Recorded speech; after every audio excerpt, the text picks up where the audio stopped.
Fala galera, delegado da Cunha com vocês. Bom, quem tá me vendo de óculos e com a camisa do Flamengo deve estar se questionando. Não é por um assunto feliz, é por um assunto triste. Eu vim nesse vídeo na qualidade de delegado de polícia, na qualidade de negro que sou e na qualidade de cidadão brasileiro comentar, dar a minha opinião, fazer a minha análise sobre o caso Moise, tá? Bom, antes de mais nada, deixa o seu like, deixa o seu gostei no vídeo e fica até o final para você entender um pouco mais sobre a problemática do racismo estrutural. Gente, vamos lá, vamos entender o caso, tá? O Moise é um jovem negro, falecido, era um jovem negro de 24 anos, apaixonado pelo clube de regatas Flamengo, que tinha todas as camisas do Flamengo. Ele, juntamente com a família dele, eles saíram da República do Congo, tá? Para quem não conhece, para quem não tem muita informação, o Congo é um país no continente africano que é dominado por diversas milícias e essas milícias disputam o poder. Então, assim, o Congo é um país dominado por uma guerra civil entre vários grupos em que você pode morrer a qualquer momento, tá? Então, a mãe do Moise, a família dele eram apaixonados pelo Brasil, e para fugir da guerra urbana que existia lá, do medo de morrer lá, sabendo que o Brasil é um país super tranquilo, decidiram vir morar no Brasil. Moravam já no Brasil há algum tempo, no Rio de Janeiro. O Moise e o irmão dele estudaram aqui no Brasil, chegaram a cursar o ensino médio, o segundo grau, e o Moise, ele trabalhava em um quiosque na praia da Barra da Tijuca. Até aí, tudo bem, gente. Até aí, tudo bem. Da Cunha, cadê o racismo? Da Cunha, cadê o racismo estrutural? Da Cunha, do que você vai falar? Qual que é a grande questão? A grande questão que eu coloco é a seguinte, esse caso, antes de mais nada, antes de eu entrar na seara do racismo nesse caso, eu queria entrar na seara da intolerância, da falta de bom senso e, acima de tudo, da monstruosidade. As imagens do caso falam por si só. O que aconteceu ali, acima do racismo, é uma atitude monstruosa, além de medieval, sabe? Além de romana. O que eu assisti nas imagens? Eu assisti uma discussão entre dois homens. As pessoas, as matérias, a TV, uma série de matérias alega, né? Não, o Moise estava alcoolizado e foi lá cobrar uma dívida de 2 dias de trabalho. Gente, o caso é extremamente simples. É um congolês que fugiu de lá por causa da guerra, morava na quebrada, morava na favela, preto, morava na favela. Nesses quiosques do Rio de Janeiro, nos quiosques em Santos, na minha cidade, você ganha por dia de trabalho. E aí, dentro disso, o Moise tinha trabalhado 2 dias, pelo que eu entendi, uns R$ 100 a diária dele, e não havia recebido. Devia estar sem dinheiro e foi até o quiosque cobrar. O pessoal falou que ele tomou a cerveja, que tinha bebido um pouco, e depois, já mais tarde, o Moise começa a discutir com o funcionário que está trabalhando no quiosque, aonde ele tinha que receber o dinheiro. Tudo bem até aí? Os dois funcionários, nenhum dos dois donos do quiosque, os dois discutindo. O cara pega uma madeira, o Moise pega uma cadeira, mas assim, a discussão dos dois inicial não passa disso. Ela para por aí. Até que pessoas, 3 outros indivíduos que estavam ali perto, aí que entra para mim a intolerância, eu acho que é a barbaridade. Eles veem a discussão, né? E o ser humano que ele já é mal intencionado no coração, ele quer uma oportunidade de prejudicar o outro, de agredir. E aí eles vão até ali, pegam o Moise, jogam no chão atrás do quiosque, as câmeras pegaram tudo, começam a bater nele. Gente, eu sou preto, eu sou delegado de polícia e eu sou lutador. Eu luto jiu-jitsu, eu luto judô, eu luto muay thai, eu tenho uma noção, eu sou professor de defesa pessoal. Então, o primeiro tombo que ele tomou, uma pessoa que não sabe cair, já dava para ele se machucar por completo. Na sequência, depois dele ter caído, tem um dos 3 agressores que estão presos por homicídio doloso, com vontade de matar. Mataram o congolês literalmente na porrada. 3 homens mataram ele na porrada, com fratura de tórax, com insuficiência pulmonar decorrente de pancada contundente no pulmão. O que eu vejo ali na imagem é o lutador de jiu-jitsu, um deles aplicando um triângulo, imobiliza, subjuga, já está dominado. Qualquer lutador sabe que ali não tinha mais nada a ser feito. Ele já estava dominado, era chamar a autoridade policial. Você tem uma briga, você é lutador de jiu-jitsu, você imobilizou, pegou um braço, é chamar a polícia. E assim, eles continuam batendo nele com um pedaço de pau. Ele deve ter continuado apertando o triângulo, apertando a chave que deu. Conclusão, alguns minutos depois, o Moise estava morto. O Moise estava morto no quiosque que ele trabalhava. Um congolês praticamente naturalizado, não vou falar naturalizado, mas um congolês que vivia no Brasil já há muito tempo. E assim, em questão de segundos de uma luta, perdeu o ar, tentaram reanimar e ali foi. E aí eu pergunto para vocês, da Cunha, o que isso tem a ver com racismo? Por que as entidades estão reivindicando tanto? Por que os direitos humanos, por que todo mundo está tocando na questão racial? E aí eu vou falar para vocês daquela coisa que a gente sempre fala, que é do racismo, o racismo estrutural que existe no Brasil. O racismo que está, na verdade, esse racismo estrutural, ele está além do nosso subconsciente, tá? Eu gosto de dar, para a pessoa entender o racismo estrutural, eu gosto de dar o seguinte exemplo.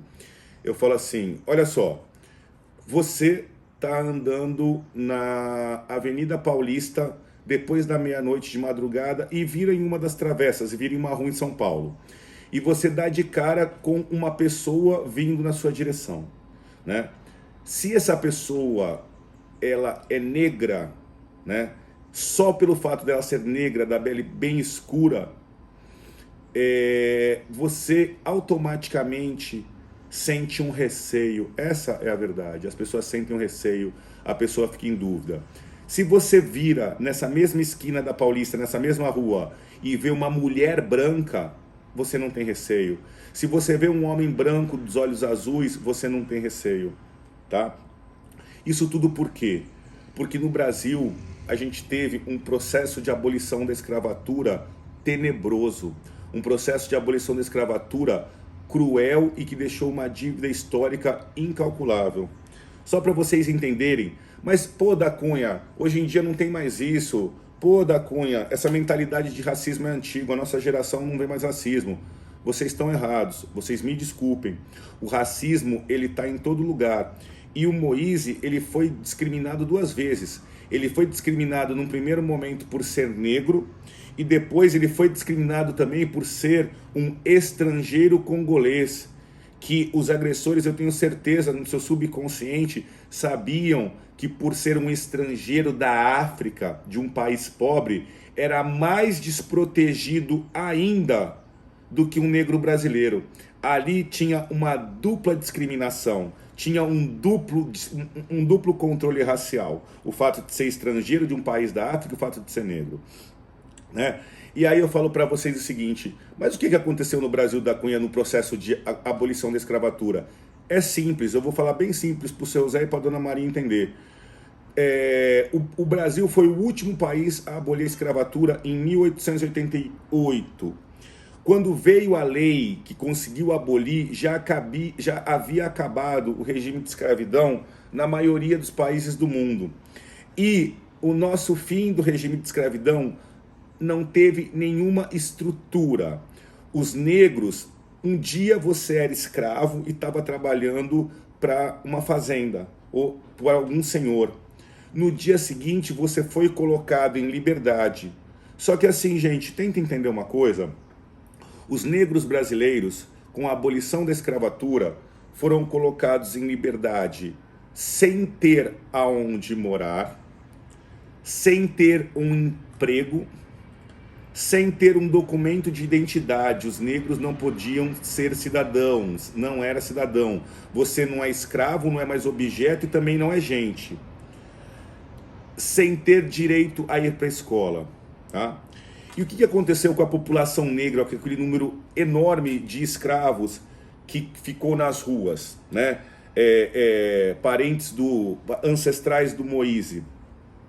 Eles se acumularam nos centros das cidades e começaram a viver em pequenos espaços chamados cortiços, né? Começaram a viver em uma série de casas, em uma série de lugares em que eles tinham condições, era aonde eles tinham condição de morar. Só que o que acontecia no Brasil naquele momento? O que acontecia no Brasil naquele momento? A gente estava no início de uma república, os brasileiros queriam parecer os europeus. Um pouco antes de acabar a abolição da escravatura, o preço dos escravos já estava muito alto, estava muito caro comprar um escravo. E o que os brasileiros estavam fazendo já, os fazendeiros brasileiros, para conseguir mão de obra? Estavam trazendo imigrantes da Europa, italianos, alemães, de vários países da Europa. Só que os negros que chegaram no Brasil não vieram convidados para vir para o Brasil trabalhar e cultivar a terra. Eles estavam na terra deles na África, eles foram capturados como bichos, com armas, lanças, armas de fogo pelos portugueses, pelos seus algozes. Eles eram acorrentados, colocados em navios insalubres. Os negros que vinham para o Brasil, vários morriam de doenças nos navios negreiros, outros tentavam se matar, outros morriam em rebeliões dentro desses navios negreiros. Eles não pediram para vir para o Brasil. Nenhum negro que está aqui pediu para vir aqui. E o dia que o governo brasileiro resolveu ser bonzinho e fazer a abolição da escravatura, esse governo bonzinho não deu identidade, não deu onde morar, não deu o que comer, não deu trabalho e não deu escola. E deixou os negros se aglomerarem pelos centros da cidade nos cortiços. Só que chegou uma hora que já estavam vindo os imigrantes europeus e era bonito ser europeu porque eles eram mais evoluídos, mais avançados. E aí começou um processo de branqueamento da população. Isso sim, uma política de alguns prefeitos, Rio de Janeiro, de algumas autoridades de branquear. Então eles passaram a trazer mais imigrantes europeus, já com terras para cultivar, já com uma estrutura. E, além de tudo, os negros que moravam nas regiões centrais, foram criadas uma série de leis. É isso, gente. Depois que aboliu a escravatura, que não deu documento, não deu nada, os negros ficaram nos centros da cidade. Só que aí começaram a vir os imigrantes europeus. E essas casas foram desapropriadas. Os cortiços, as casas dos centros foram todos desapropriados. E os negros foram parar aonde? Foram parar nos morros, nas favelas, nas regiões longe do centro, no que a gente chama de região periférica, né? No perímetro, né? Então, assim, a gente, quando eu falo que a favela é preta, a favela não é negra porque os negros resolveram ir morar na favela. A favela é negra porque os negros foram libertados da escravatura e ficaram perto de onde moravam, sem nada. Depois disso, já sendo livres, eles foram expulsos para os morros e para as periferias, onde não havia educação. Uma mãe negra não tinha documento de identidade do seu filho, para que o seu filho pudesse estudar. Essa é a dívida histórica. Quando vocês ouvirem que existe uma dívida histórica, ela existe sim, porque o Brasil admitiu a escravidão durante muito e muito tempo. O Brasil terminou com a escravidão de uma das piores formas do mundo. E depois que o Brasil termina com a escravidão sem estrutura nenhuma, ele ainda expulsa os negros dos centros e das áreas onde existia emprego para a periferia, para onde não havia esgoto, para onde não havia saneamento básico, para onde não havia hospital e escola. Tá? E como é que você faz alguém crescer e mudar de vida sem escola? Eu estou aproveitando o caso Moise, por isso que eu estou com a camisa do Flamengo, para explicar um pouco do racismo estrutural. Isso é para você entender por que você tem medo ou sente mais receio quando vê uma pessoa negra num beco escuro.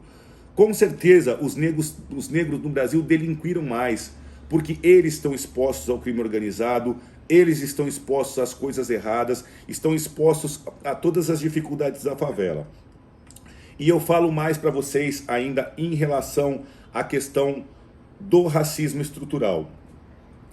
O Brasil nunca, depois de abolir a escravatura, fez uma ação afirmativa consistente em prol dos negros.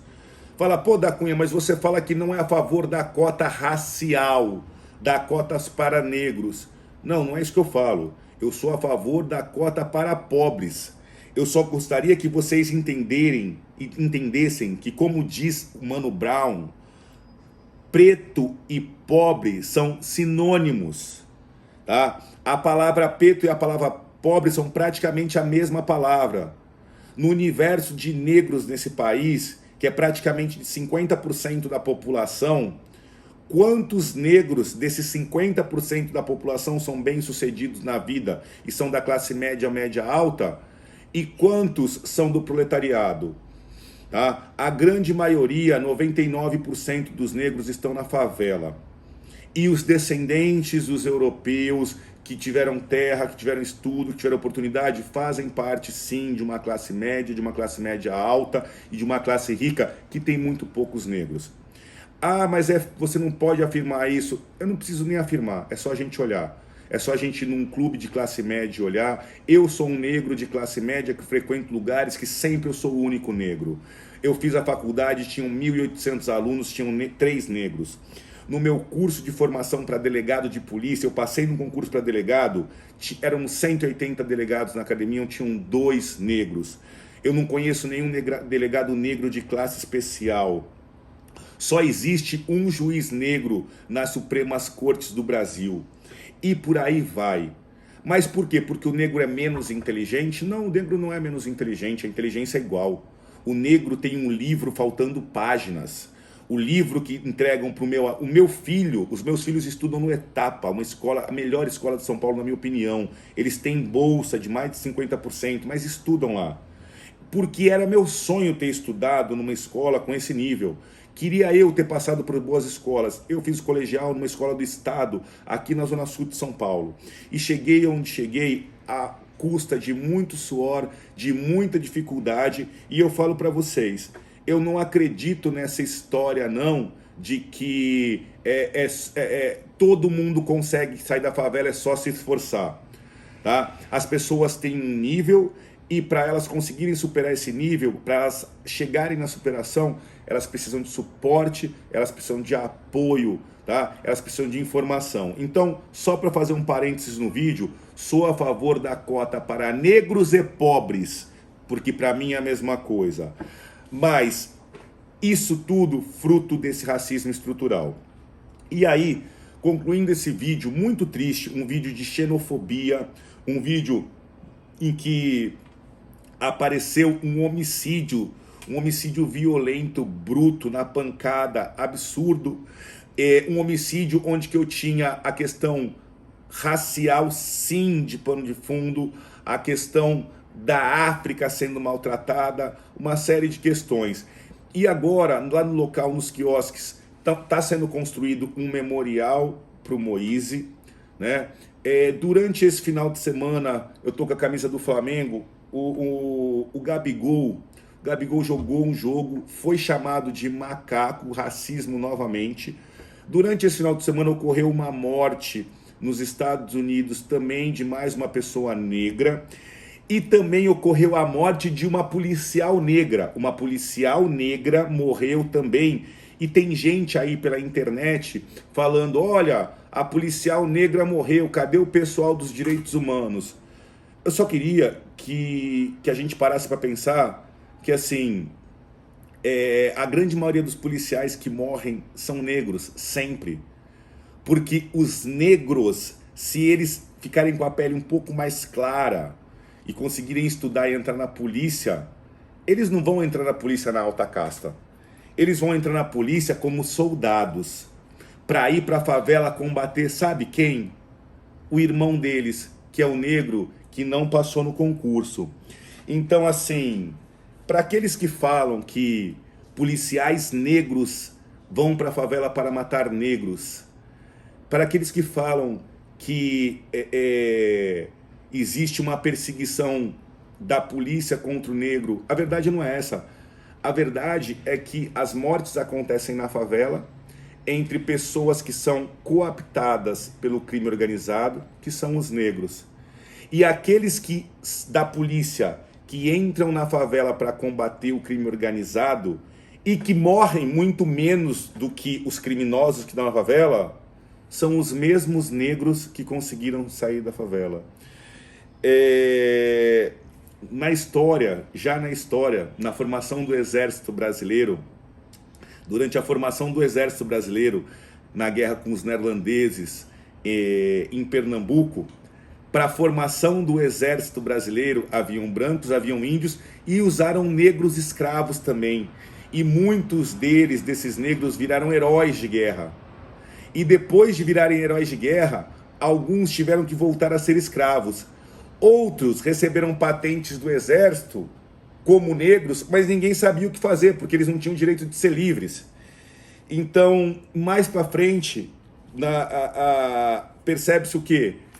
Que, na verdade, quem está na frente de batalha desse país, carregando bloco de cimento, virando massa, quem está na frente de trabalho desse país, na favela, trabalhando, quem está na frente de trabalho desse país, botando a cara para tomar tiro como soldado da PM, quem fez esse país crescer, se você está numa casa confortável, se tem tijolo na sua casa, os primeiros a construírem esse país foram os negros escravos. Nós tínhamos os índios e os brancos, mas quem sempre deu as costas para tomar chicotada nesse país foi o negro escravo, o negro pedreiro, o negro carregador, o negro que trabalha no cais e o negro policial que também morre, tá? O negro policial que também morre. E tenta ser um negro policial de destaque que de alguma forma também vão tentar te matar do jeito que mataram o Moise, do jeito que muitos jovens e jovens negros morrem em confronto, infelizmente, com policiais negros na favela. O racismo estrutural, ele está dentro de você e você não percebe. E a melhor forma de acabar com o racismo estrutural, ou estrutural, é na frase do Morgan Freeman, que eu concordo bastante, mas tem alguns senões. O racismo vai acabar quando a gente não enxergar mais a cor das pessoas. Então, sabe quando vai ter acabado o racismo estrutural? Quando você entrar naquela rua de madrugada e vier uma pessoa na sua direção e você não parar para ver se é uma pessoa negra da pele escura com o olho mais vermelho, que você vai sentir mais medo, ou se é uma pessoa branca do olho azul e cabelo loiro, que você não precisa se preocupar porque é um europeu de classe média que não vai querer te roubar. Esse dia que ninguém mais enxergar a cor de ninguém, talvez as pessoas não sejam espancadas até a morte, talvez policiais negros morram menos, talvez os jovens negros parem de morrer em confronto com a polícia. Então, o que a gente precisa no Brasil é parar de enxergar a cor das pessoas. A gente tem que perguntar o nome. Marcelo, Pedro, Paulo, da Cunha, o nome. O nome é o suficiente para identificar o ser humano, não a cor de pele. O dia que o nome for o suficiente, você pode ter certeza, vocês vão ter certeza que casos como o do Moise vão estar sumindo e o racismo estrutural desse país vai estar indo por água abaixo. Torço para que isso aconteça rápido. Já fui vítima de racismo diversas vezes, sou até hoje. O racismo é muito difícil de acabar em pequenas brincadeiras, mas assim, ele acabar para que os nossos netos e os netos dos nossos netos não sofram isso, que melhorou muito já, só depende de nós, tá? Essa é a minha opinião sobre o caso Moise, minhas condolências à família, e essa é a minha opinião sobre a desgraça, sobre o mal desse país, culpa de uma dívida histórica chamado racismo estrutural. Delegado da Cunha, pra cima deles.